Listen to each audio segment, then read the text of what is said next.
ಮೈಸೂರಲ್ಲಿ ರಸ್ತೆಗೆ ಸಿಎಂ ಸಿದ್ದರಾಮಯ್ಯ ಹೆಸರಿಡುವ ಬಗ್ಗೆ ಕಾಂಗ್ರೆಸ್ ಹಾಗೂ ಬಿಜೆಪಿ ನಡುವೆ ಫೈಟ್ ನಡೀತಾ ಇದೆ. ಈ ವಿವಾದದ ಮಧ್ಯೆ ಸಾಮಾಜಿಕ ಜಾಲತಾಣಗಳಲ್ಲಿ ಸಿದ್ದರಾಮಯ್ಯ ವೃತ್ತದ ಫೋಟೋ ಸದ್ದು ಮಾಡ್ತಿದೆ. ಪ್ರಿನ್ಸೆಸ್ ರಸ್ತೆಗೆ ಹೆಸರಿಡುವ ಮುನ್ನವೇ ಸರ್ಕಲ್ಗೆ ಸಿದ್ದರಾಮಯ್ಯ ಹೆಸರು ನಾಮಕರಣ ಮಾಡಲಾಗಿದೆ.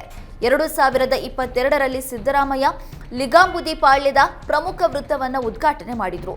ಸರ್ಕಲ್ ಉದ್ಘಾಟನೆ ಬಳಿಕ ಕ್ಲಾಕ್ ಟವರ್ ಅಳವಡಿಕೆ ಮಾಡಲಾಗಿತ್ತು. ಕ್ಲಾಕ್ ಟವರ್ ಮೇಲೆ ಜಿಟಿಡಿ ಯತೀಂದ್ರ ಹರೀಶ್ ಗೌಡ ಹೆಸರಿತ್ತು. ಇದೀಗ ವೃತ್ತಕ್ಕೆ ಸಿದ್ದರಾಮಯ್ಯ ಹೆಸರಿಡಲಾಗಿದೆ. ಕೆಎಸ್ಆರ್ಟಿಸಿ ನೌಕರರಿಗೆ ಸಾರಿಗೆ ಇಲಾಖೆ ಗುಡ್ ನ್ಯೂಸ್ ನೀಡಿದೆ.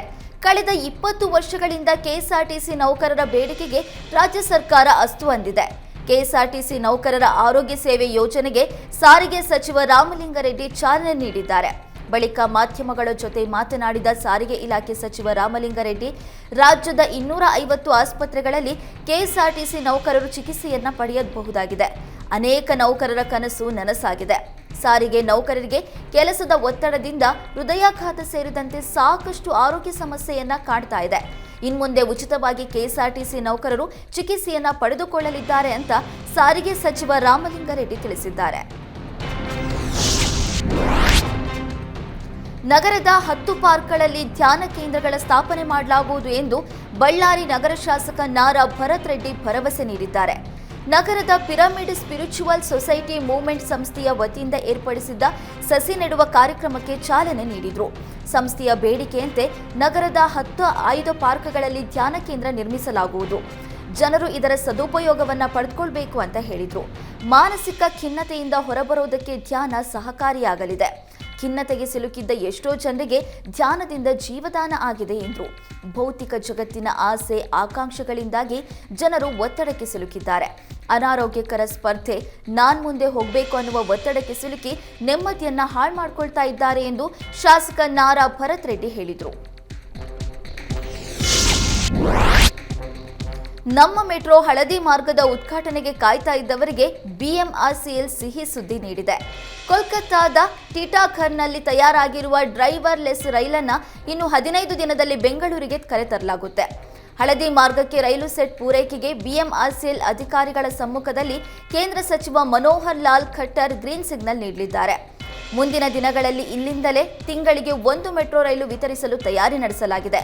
ಸೆಪ್ಟೆಂಬರ್ ತಿಂಗಳಿನಿಂದ 2 ರೈಲು ಸೆಟ್ಗಳನ್ನು ಪೂರೈಸಲು ಟಿಟಾಘರ್ ಸಿದ್ಧತೆ ನಡೆಸಿದೆ ಎಂದು ಖಟ್ಟರ್ ತಿಳಿಸಿದ್ದಾರೆ.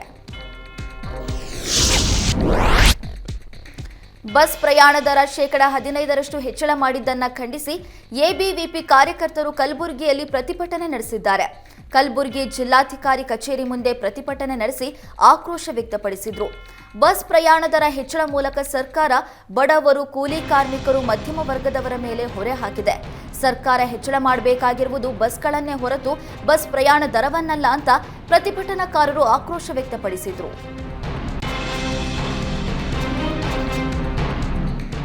ಕೆಎಸ್ಆರ್ಟಿಸಿ ಬಸ್ ದರ ಹೆಚ್ಚಳ ವಿರೋಧಿಸಿ ಚಿಕ್ಕಮಗಳೂರಿನಲ್ಲಿ ಎಬಿವಿಪಿ ವಿದ್ಯಾರ್ಥಿಗಳು ಪ್ರತಿಭಟನೆ ನಡೆಸಿದರು. ನಗರದ ಆಜಾದ್ ಪಾರ್ಕ್ ವೃತ್ತದಲ್ಲಿ ನೂರಾರು ವಿದ್ಯಾರ್ಥಿಗಳು ರಸ್ತೆಗಿಳಿದು ಪ್ರತಿಭಟನೆ ನಡೆಸಿದರು. ಸರ್ಕಲ್ನಲ್ಲಿ ಮಾನವ ಸರಪಳಿ ನಿರ್ಮಿಸಿ ಬಸ್ ದರ ಏರಿಕೆಯನ್ನ ವಿದ್ಯಾರ್ಥಿಗಳು ಖಂಡಿಸಿದರು. ಬಸ್ ದರ ಏರಿಕೆಯಿಂದ ವಿದ್ಯಾರ್ಥಿಗಳ ಪಾಸ್ ದರವು ಮುಂಬರುವ ದಿನಗಳಲ್ಲಿ ಹೆಚ್ಚಳವಾಗಿದೆ ಎಂದರು. ಸರ್ಕಾರದ ವಿರುದ್ಧ ಘೋಷಣೆ ಕೂಗಿ ಆಕ್ರೋಶ ವ್ಯಕ್ತಪಡಿಸಿದ ವಿದ್ಯಾರ್ಥಿಗಳು ಕೂಡಲೇ ಬಸ್ ದರವನ್ನು ಇಳಿಸುವಂತೆ ಒತ್ತಾಯಿಸಿದರು. ನಾಲೆಗಳಿಗೆ ನೀರು ಹರಿಸಲು ಒತ್ತಾಯಿಸಿ ರೈತರು ಬೆಂಗಳೂರು ಮೈಸೂರು ಹೆದ್ದಾರಿ ತಡೆದು ಪ್ರತಿಭಟನೆ ನಡೆಸಿದ್ದಾರೆ. ಮಂಡ್ಯದ ವಿಶ್ವೇಶ್ವರಯ್ಯ ಪ್ರತಿಮೆ ಬಳಿ ಪ್ರತಿಭಟನೆ ನಡೆಸಿ ಆಕ್ರೋಶ ವ್ಯಕ್ತಪಡಿಸಿದ್ದಾರೆ. ರಾಜ್ಯ ಸರ್ಕಾರದ ವಿರುದ್ಧ ಘೋಷಣೆ ಕೂಗಿ ಆಕ್ರೋಶ ವ್ಯಕ್ತಪಡಿಸಿದ್ದಾರೆ. ಕನ್ನಂಬಾಡಿ ಅಣೆಕಟ್ಟು ತುಂಬಿದ್ರೂ ನಾಲೆಗಳಿಗೆ ನೀರು ಬಿಡ್ತಾ ಇಲ್ಲ ಅಂತ ಕಿಡಿಕಾರಿದ್ರು. ನಾಳೆಯಿಂದಲೇ ನಾಲೆಗೆ ನೀರು ಬಿಡಲು ರೈತರು ಆಗ್ರಹ ವ್ಯಕ್ತಪಡಿಸಿದ್ರು. ಕರ್ನಾಟಕ ರಾಜ್ಯ ರೈತ ಸಂಘದ ನೇತೃತ್ವದಲ್ಲಿ ಪ್ರತಿಭಟನೆ ನಡೆದಿದ್ದು, ರೈತರ ಹೋರಾಟಕ್ಕೆ ಮಾಜಿ ಎಂಎಲ್ಸಿ ಕೆಟಿ ಶ್ರೀಕಂಠೇಗೌಡ, ರೈತ ಸಂಘದ ಜಿಲ್ಲಾಧ್ಯಕ್ಷ ಇಂಡವಾಳು ಚಂದ್ರಶೇಖರ್ ಸೇರಿ ಹಲವರು ಸಾಥ್ ನೀಡಿದರು. ಕಾರವಾರದಲ್ಲಿ ಅರಣ್ಯ ಭೂಮಿಯ ಹಕ್ಕುಪತ್ರಕ್ಕಾಗಿ ಸಲ್ಲಿಸಿದ್ದ ಅರ್ಜಿಗಳನ್ನು ಕಾನೂನು ಬಾಹಿರವಾಗಿ ಪರಿಶೀಲನೆ ಮಾಡ್ತಾ ಇರುವ ಆರೋಪ ಕೇಳಿಬಂದಿದೆ. ಹೀಗಾಗಿ ರೈತರು ವೈಯಕ್ತಿಕ ಆಕ್ಷೇಪಣೆ ಪತ್ರ ಸಲ್ಲಿಸಲು ಮುಂದಾಗಿದ್ದಾರೆ. ಈ ಕುರಿತು ಮಾತನಾಡಿರುವ ರಾಜ್ಯ ಅರಣ್ಯ ಭೂಮಿ ಹಕ್ಕು ಹೋರಾಟಗಾರರ ಅಧ್ಯಕ್ಷ ರವೀಂದ್ರ ನಾಯ್ಕ್, ಅರಣ್ಯ ಹಕ್ಕು ಕಾಯ್ದೆಯಲ್ಲಿ ಅರ್ಜಿಗಳ ಪುನರ್ ಪರಿಶೀಲನೆಗೆ ಸಂಬಂಧಿಸಿದಂತೆ ಉಪವಿಭಾಗ ಹಾಗೂ ಜಿಲ್ಲಾ ಅರಣ್ಯ ಸಮಿತಿಯ ನಿಯಮಾವಳಿಯಲ್ಲಿ 6 ಸದಸ್ಯರು ಇರಬೇಕು ಎನ್ನುವ ಕಾನೂನಿದೆ. ಆದರೆ ಸದ್ಯ ಜಿಲ್ಲೆಯ ಸಮಿತಿಯಲ್ಲಿ 3 ಸದಸ್ಯರಿದ್ದಾರೆ. ಹೀಗಾಗಿ ಅರ್ಜಿಗಳನ್ನು ಪರಿಶೀಲನೆ ಮಾಡೋದಕ್ಕೆ ಸಾಧ್ಯವಿಲ್ಲ. ಇದು ಕಾನೂನಿಗೆ ಪೂರಕವಲ್ಲ ಅಂತ ಹೇಳಿದ್ರು. ಈ ನಿಯಮ ಕಾನೂನು ಬಾಹಿರವಾಗಿದೆ ಅಂತ ಆರೋಪಿಸಿದ್ರು. ಚಿಕ್ಕಮಗಳೂರು ನಗರದಲ್ಲಿ ದರ್ಗಾದ ಕಾಮಗಾರಿಗೆ ಹಿಂದೂ ಸಂಘಟನೆಗಳು ವಿರೋಧ ವ್ಯಕ್ತಪಡಿಸಿವೆ. ಕೋಟೆ ಬಡಾವಣೆಯಲ್ಲಿರುವ ದರ್ಗಾದ ಜಾಗದ ವಿವಾದ ಕೋರ್ಟ್ನಲ್ಲಿ ಇದೆ. ಹೀಗಿದ್ರೂ ಅನಧಿಕೃತ ಕರೆಂಟ್ ಎಳೆದು ಕಾಮಗಾರಿ ಮಾಡುತ್ತಿದ್ದಾರೆ. ಕಾಮಗಾರಿಗೆ ಅವಕಾಶ ನೀಡಬಾರದು ಅಂತ ಹಿಂದೂ ಸಂಘಟನೆಗಳ ವಾದವಾಗಿದೆ. ಸದ್ಯ ದರ್ಗಾ ಸುತ್ತಮುತ್ತ ಬಿಗಿ ಪೊಲೀಸ್ ಬಂದೋಬಸ್ತ್ ಮಾಡಲಾಗಿದೆ. ದರ್ಗಾದ ಸ್ಥಳ ಪರಿಶೀಲನೆಗೆ ಬಂದಿದ್ದ ನಗರಸಭೆ ಅಧ್ಯಕ್ಷೆ ಕವಿತಾ ಹಾಗೂ ಸದಸ್ಯರಿಗೂ ಪೊಲೀಸರು ಬಿಟ್ಟಿಲ್ಲ. 200 ಮೀಟರ್ ದೂರದಲ್ಲೇ ಬ್ಯಾರಿಕೇಡ್ ಹಾಕಿ ತಡೆದಿದ್ದಾರೆ ಎಂದು ಬರೆಯಲಾಗಿದೆ.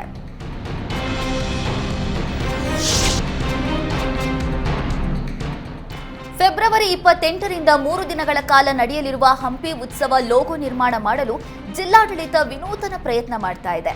ಹಂಪಿ ಉತ್ಸವ ಜನೋತ್ಸವವಾಗಿ ಕಲಾವಿದರ ಉತ್ಸವ ಮಾಡುವ ಹಿನ್ನೆಲೆ ಲೋಗೋ ರಚಿಸುವ ಜವಾಬ್ದಾರಿ ಕಲಾವಿದರಿಗೆ ನೀಡಲಾಗಿದೆ. ವಿಶ್ವವಿಖ್ಯಾತ ಹಂಪಿ ಉತ್ಸವದ ನೂತನ ಲೋಗೋ ರಚಿಸುವ ಕಲಾವಿದರಿಗೆ ವಿಜಯನಗರ ಜಿಲ್ಲಾಡಳಿತದಿಂದ ಸೂಕ್ತ ಬಹುಮಾನ ನೀಡಲಾಗುವುದು ಎಂದು ಜಿಲ್ಲಾಧಿಕಾರಿ ಎಂಎಸ್ ದಿವಾಕರ್ ತಿಳಿಸಿದ್ದಾರೆ. ಆಸಕ್ತ ಕಲಾವಿದರು, ಸಹಾಯಕ ನಿರ್ದೇಶಕರು ಜನವರಿ 15ರ ಒಳಗೆ ಪ್ರಸ್ತಾವನೆಗಳನ್ನು ಸಲ್ಲಿಸಬೇಕು ಅಂತ ಜಿಲ್ಲಾಧಿಕಾರಿ ತಿಳಿಸಿದ್ದಾರೆ. ಮೈಸೂರಿನ ಹೆಬ್ಬಾಳಿನಲ್ಲಿ ಸರ್ಕಾರಿ ಜಾಗ ಒತ್ತುವರಿ ಮಾಡಿ ಅಕ್ರಮ ಕಟ್ಟಡ ನಿರ್ಮಾಣ ಮಾಡಲಾಗಿತ್ತು. ಕಟ್ಟಡ ತೆರವು ಮಾಡೋ ವೇಳೆ ಕುಟುಂಬಸ್ಥರು ಭಾರಿ ಹೈಡ್ರಾಮಾ ನಡೆಸಿದ್ದಾರೆ. 10 ಕೋಟಿ ರೂಪಾಯಿ ಬೆಲೆ ಬಾಳುವ ಜಾಗದಲ್ಲಿ 4 ಮಳಿಗೆಯ ಕಟ್ಟಡ ನಿರ್ಮಾಣ ಮಾಡ್ತಾ ಇದ್ರು. ಕಟ್ಟಡ ನಿರ್ಮಾಣ ಸ್ಥಗಿತಕ್ಕೆ ತಹಶೀಲ್ದಾರ್ ಸೂಚನೆ ನೀಡಿದ್ರು. ಆದರೂ ಕೂಡ ಭೂಗಳ್ಳರು ಕೇರ್ ಮಾಡಿರಲಿಲ್ಲ. ಇಂದು ಅಧಿಕಾರಿಗಳು ಕಟ್ಟಡ ತೆರವು ಮಾಡುವ ವೇಳೆ ರಸ್ತೆಯಲ್ಲೇ ಕೂತು ಪ್ರತಿಭಟನೆ ನಡೆಸಿದ್ದಾರೆ. ರಾಯಚೂರಿನಲ್ಲಿ ಬಾಣಂತಿಯರ ಸಾವಿಗೆ ಬ್ರೇಕ್ ಬೀಳ್ತಾ ಇಲ್ಲ. ದೇವದುರ್ಗ ತಾಲೂಕಿನ ಹದ್ದಿನಾಳ ಗ್ರಾಮದ ಬಾಣಂತಿ ಸರಸ್ವತಿ ರಿಮ್ಸ್ ಆಸ್ಪತ್ರೆಯಲ್ಲಿ ಚಿಕಿತ್ಸೆ ಫಲಕಾರಿಯಾಗದೆ ಮೃತಪಟ್ಟಿದ್ದಾರೆ. ಕಳೆದ 3 ತಿಂಗಳಲ್ಲಿ ಬಾಣಂತಿಯರ ಸಾವಿನ ಸಂಖ್ಯೆ 12ಕ್ಕೆ ಏರಿಕೆಯಾಗಿದೆ. ಇನ್ನು ರಾಯಚೂರಿನ ಸರ್ಕಾರಿ ಆಸ್ಪತ್ರೆಯಲ್ಲಿ ಬಾಣಂತಿಯರ ಸರಣಿ ಸಾವು ಹಿನ್ನೆಲೆ ಇಂದು ಸಿಂಧನೂರಿಗೆ ಬಿಜೆಪಿ ಸತ್ಯಶೋಧನಾ ತಂಡ ಭೇಟಿ ನೀಡಿದೆ. ಸಿಂಧನೂರು ತಾಲೂಕು ಆಸ್ಪತ್ರೆಗೆ ಶಾಸಕ ಡಾಕ್ಟರ್ ಶೈಲೇಂದ್ರ ಬೆಲ್ದಾಳೆ ನೇತೃತ್ವದಲ್ಲಿ ಬಿಜೆಪಿ ಸತ್ಯಶೋಧನಾ ತಂಡ ಭೇಟಿ ನೀಡಿದೆ. ಬಾಣಂತಿ ಮತ್ತು ಮಕ್ಕಳ ಸಾವಿನ ಕುರಿತು ತಂಡ ಆಸ್ಪತ್ರೆಯಲ್ಲಿ ತಪಾಸಣೆ ನಡೆಸಿ ಮಾಹಿತಿ ಪಡೆಯಲಿದ್ದಾರೆ.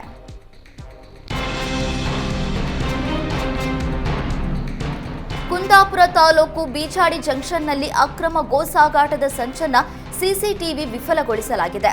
ಬೆಳಗಿನ ಜಾವ 3 ಗಂಟೆಗೆ ರಸ್ತೆ ಬದಿಯಿಂದ ಜಾನುವಾರುಗಳನ್ನು ವಾಹನಕ್ಕೆ ತುಂಬಿಸಲು ದುಷ್ಕರ್ಮಿಗಳಿಂದ ಪ್ರಯತ್ನ ಪಡಲಾಗಿದೆ. ಈ ವೇಳೆ ಕುಂದಾಪುರದ ಅಂಕದಕಟ್ಟೆಯಲ್ಲಿರುವ ಸೆಕ್ಯೂರಿಟಿ ಸಂಸ್ಥೆಯ ಸಿಸಿಟಿವಿ ಲೈವ್ ವೀಕ್ಷಣೆಯಲ್ಲಿ ಪತ್ತೆ ಹಚ್ಚಲಾಗಿದೆ. ತಕ್ಷಣ ಪೊಲೀಸರಿಗೆ ಮಾಹಿತಿ ರವಾನಿಸಿದ್ದಾರೆ. ಪೊಲೀಸರು ಬರ್ತಾ ಇದ್ದಂತೆ ದುಷ್ಕರ್ಮಿಗಳು ಪರಾರಿಯಾಗಿದ್ದಾರೆ. ನಿಧಿಯ ಆಸೆಗೆ ಬನ್ನಿ ಮರದ ಕಟ್ಟೆ ಒಡೆದು ವಾಮಾಚಾರ ನಡೆಸಿರುವ ಘಟನೆ ಯಾದಗಿರಿ ಜಿಲ್ಲೆಯ ವಡಗೇರ ತಾಲೂಕಿನ ಗೋಡಿಹಾಳ ಗ್ರಾಮದಲ್ಲಿ ನಡೆದಿದೆ. ತಡರಾತ್ರಿ ನಿಧಿಗಳ್ಳರು ನಿಧಿ ಆಸೆಗೆ ಬನ್ನಿ ಮರದ ಜಗುಲಿ ಒಡೆದು ತಗ್ಗು ಹೊಡೆದಿದ್ದಾರೆ. ಬಳಿಕ ವಾಮಾಚಾರ ಮಾಡಿ ನಿಧಿಗಳ್ಳರು ಬನ್ನಿ ಕಟ್ಟೆ ಒಡೆದು ಹಾಕಿದ್ದಾರೆ. ಪ್ರತಿ ವರ್ಷ ವಿಜಯದಶಮಿ ಸಂದರ್ಭದಲ್ಲಿ ಇದೇ ಬನ್ನಿ ಮರದ ಜಗುಲಿವರೆಗೆ ಮಲ್ಲಯ್ಯನ ಪಲ್ಲಕ್ಕಿ ಉತ್ಸವ ನಡೆಯುತ್ತೆ.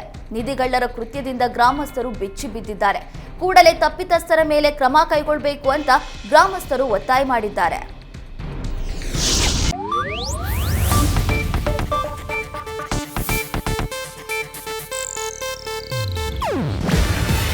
ಇದು ಏಷ್ಯಾನೆಟ್ ನ್ಯೂಸ್ ನೆಟ್ವರ್ಕ್ ಪ್ರಸ್ತುತಿ. ನೀವು ನೋಡ್ತಿದ್ದೀರಾ ಏಷ್ಯಾನೆಟ್ ಸುವರ್ಣ ನ್ಯೂಸ್.